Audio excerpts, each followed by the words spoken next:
Here's a response vid to all the YouTubers saying China will collapse. Okay, let's watch that. China's economy is not going to collapse as so many finance YouTubers are claiming.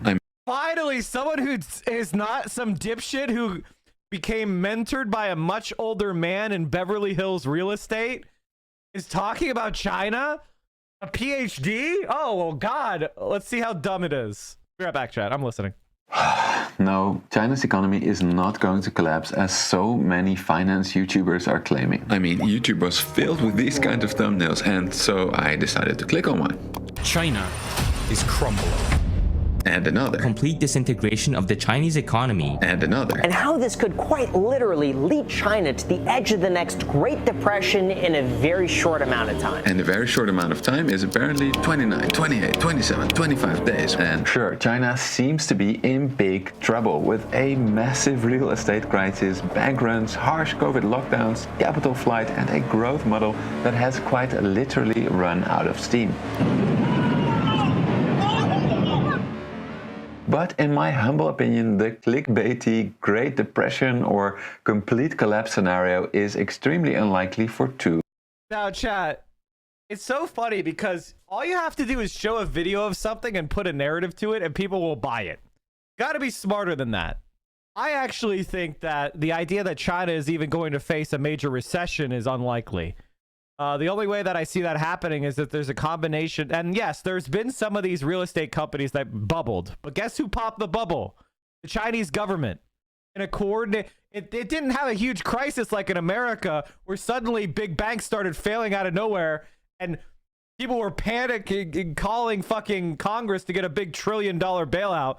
The Chinese regulators saw the crisis and they popped the bubble themselves in a controlled manner. They have protected the depositors in a controlled manner. And they can print money because why? China has a gigantic trade surplus. China has a ton of money of dollars. They own trillions of dollars of dollar-denominated bonds and assets. So China is has the ability to print plenty of money to prop up these banks, to recapitalize real estate projects, to protect depositors. And yes, they're not the world reserve currency, but they are the world's manufacturing. So the world needs Chinese products in order to survive. They are not like Zimbabwe. They are not like Sri Lanka. They are not like Venezuela or other countries that are dependent upon dollar inflows. They've already done it. And just like Russia, they had a trade surplus for decades, and their central banks have built up a wall of dollars to protect their country in times of crisis. Shock of shocks, China planned ahead.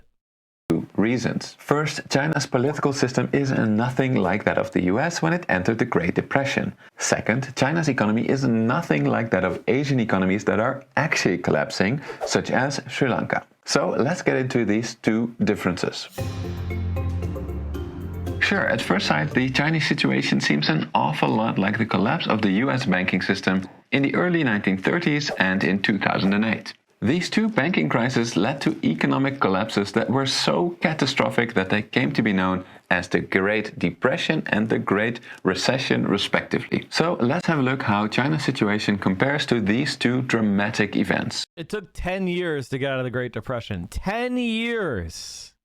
The story of the Great Depression starts with an epic growth of bank lending as well as a massive increase in asset prices, mainly in the stock market. In a similar way, the story of the Great Recession starts with epic credit growth paired with huge asset price increases, mainly in property and the stock market. So far, this is extremely similar to China's story. From 2009 onwards, Chinese banks and other financial institutions went on a lending spree, causing a huge spike in property prices. This ended up making Chinese cities like Shenzhen and Shanghai 4 times more expensive relative to income than a city like New York in 2020. So far, so similar, and clearly asset prices, compared to the size of the economy, cannot rise forever. So asset prices had to come down at some point in all three cases. Then, in all three cases, banks that made loans backed by these assets started to fail. Unsure of whether their money was safe or not, people started to demand their money back from the banks. And in any modern banking system, all people wanting their money back at the same time is simply not possible. So in all three I mean, that's not really true because we have central banks who have the ability to issue emergency currency.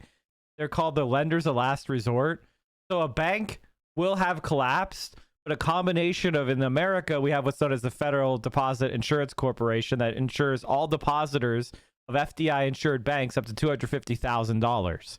So if a bank like Northern Rock fails, the Fed steps in and generates the money in order to provide protection and liquidity for their customers.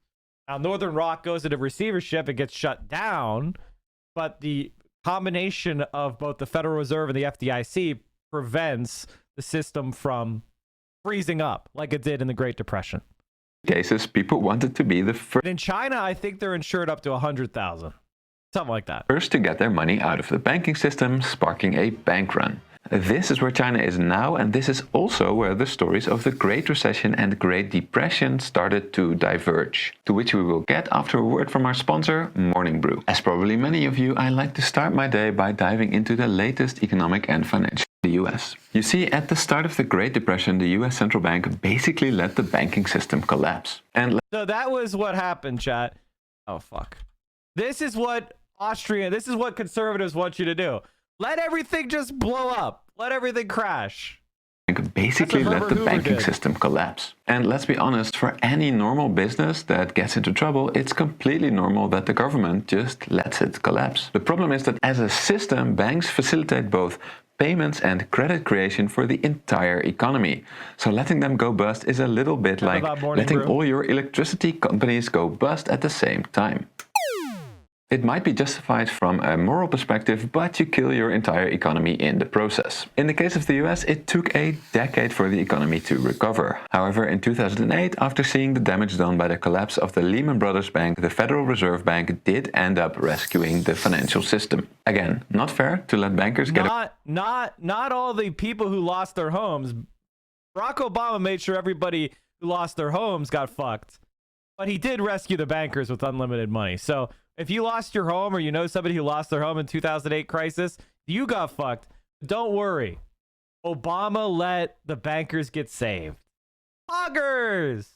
away with blowing a bubble. But the US did manage to avoid another Great Depression and ended up with a milder Great Recession. And this is where you'll find out why China's story is different from the Great Depression as well as the Great Recession. You see, just like with the Great Recession, China's central bank is well aware of the dangers of letting your complete credit and monetary system collapse just for the sake of teaching people a lesson. It has already lowered its interest rates and started rescuing both banks and property developers. What's more, China's story is now different from the Great Recession in two other important ways. First, its banking system is already, for the most part, state-owned. So a run to get paper money from these banks would be short-lived, since China's central bank can easily provide it. Second, unlike US politicians who waited for the bubble to collapse on its own, the Chinese bubble was popped by the government itself, specifically when it implemented the 3 red lines policy, which required bad property developers to start deleveraging. So in summary, China's economy will not collapse in a US-style Great Depression precisely because China's central bank has learned the most important lesson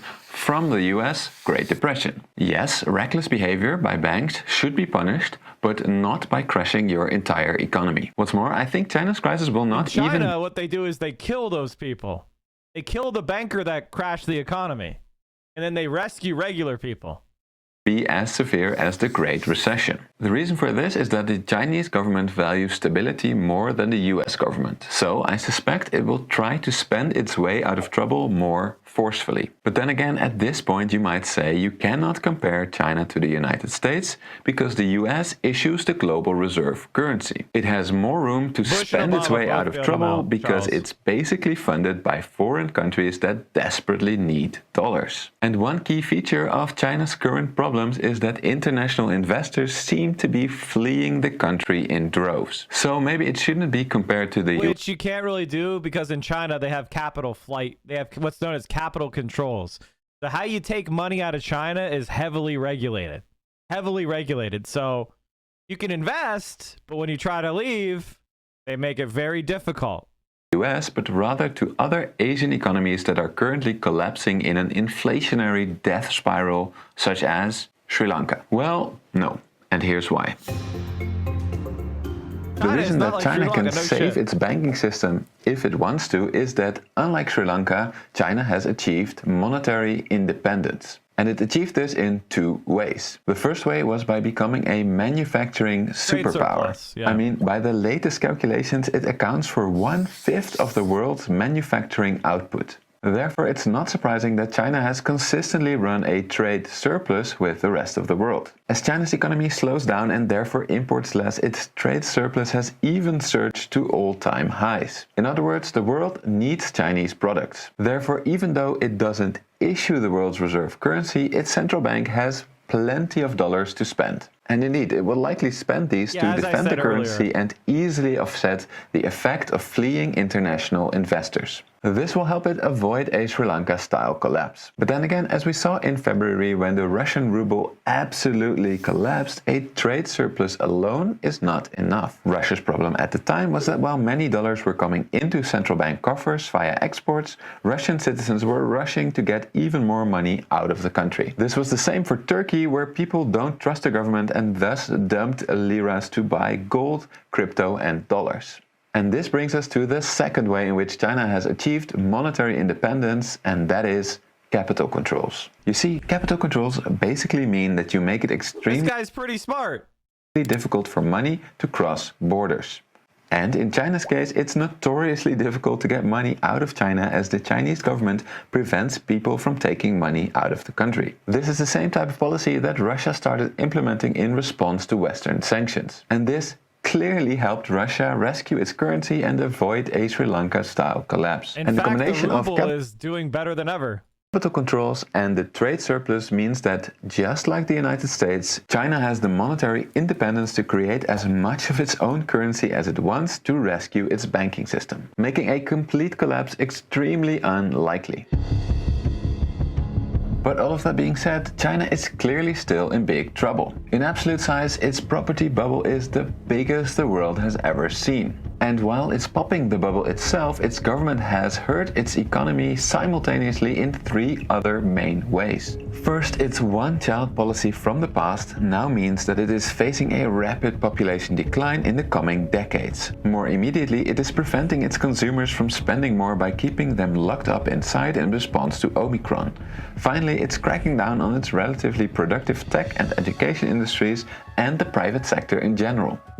This is where the libs come out. But since it has achieved monetary independence and likely learned the lessons from the US Great Depression, I just don't think that it will crumble. No matter how many sensationalist If anything, like, there's upside on the COVID lockdown front, like that, almost all those things he named. Like, what are they cracking down on China? They're cracking down on crypto scams. They're cracking down on worthless Uber-like apps. They're cracking down on scam shit. So that's just not true. As far as the COVID stuff, as I said, the most likely future thing with the COVID lockdowns is to the upside, not to the downside. As more and more COVID vaccines are developed, as people become more accustomed to the COVID as an infection itself, as natural immunity continues to build across all the populations, it's to the upside. And then the property bubble, as we already talked about that, popped by the Chinese government. Banking system is largely state-owned, or at least large segments of it are state-owned. They have monetary independence. If anything, I think people are too pessimistic about China, especially because all the advantages of China are massively understated always, because people have an ideological opposition to their government. YouTubers will try to tell you the opposite. Instead, I think that a short recession followed by a major government intervention and then a period of stagnation and slow decline like Japan is the most likely scenario. I think that's not true, because China, see, the difference between Japan and China is, while it's true that, like Japan, China's reproductive rate is low, they still have hundreds of billions of people that are immigrating to cities, that are becoming urbanized. They have cities that are transitioning from kind of subsistent agricultural economy to fully developed modern economy. China has a huge reservoir of labor, of people to educate and to integrate into the global economy. They have a huge opportunity in investments in all sorts of emerging industries. China, I think that Japan is not a good analogy, just because people look at the reproductive rate as oh, well, look what's happening in Japan. They stagnated. But Japan was fully developed, whereas China still has massive opportunities, and they have a great economic position with their economy as a whole. I don't think that stagnation is on the card China for at least another 10, 15 years. So I disagree with this. I think this is way too pessimistic and not actually a good reflection of where China is, which is funny because he's been smart on a lot of the other issues that we've been talking about the video. I just think that, again, ideological blinders are happening here. But hey, I'm deliberately saying scenario. You see, in macroeconomics, just like in politics, I think it's helpful to think in scenarios and then give these a probability. In my mind, the sensational... Wow, that's actually smart. Why is this guy being smart? Obviously, whenever I talk about future looking, I agree with this guy 100%. I just show you, what my predictions are simply, what do I think is the most probable outcome? I think the scenario I just gave you is the most probable outcome. China collapse, put that near zero, not fucking happening. 5%, 1%, somewhere in that range. Stagnation, I give that no more than a 0.25% chance because I don't think the fundamentals support that. This YouTube collapse scenario is just as likely as throwing 2 dice and hitting double 6. It's possible, but it's highly unlikely given Xi's focus on social stability and China's monetary independence. On the other hand, I think that a sustainable economic recovery is like hitting double 5, double 4, or double 3. More likely, but still unlikely. Finally, all other combinations of the dice represent a Japan-style stagnation scenario. But what do you think? How likely do you think that each of these scenarios is? Either let me know in the comments or consider joining our member and patron exclusive Discord community where we will discuss this issue further in depth. In any case, I will keep covering the situation as it unfolds. So make sure to subscribe. And if you want to know more about the Japan-style scenario, check out this video over here. And if you want to know more about the global economy's debt problem, check out this interview over here. I don't know, those seem like, you know, centristy type people that are not stupid. Are you watching the stream unsubbed? You're making income inequality worse. You are doing anti-praxis. We are the only Twitch stream that will not accept scam advertisers, and I will never fuck you over by selling you crap.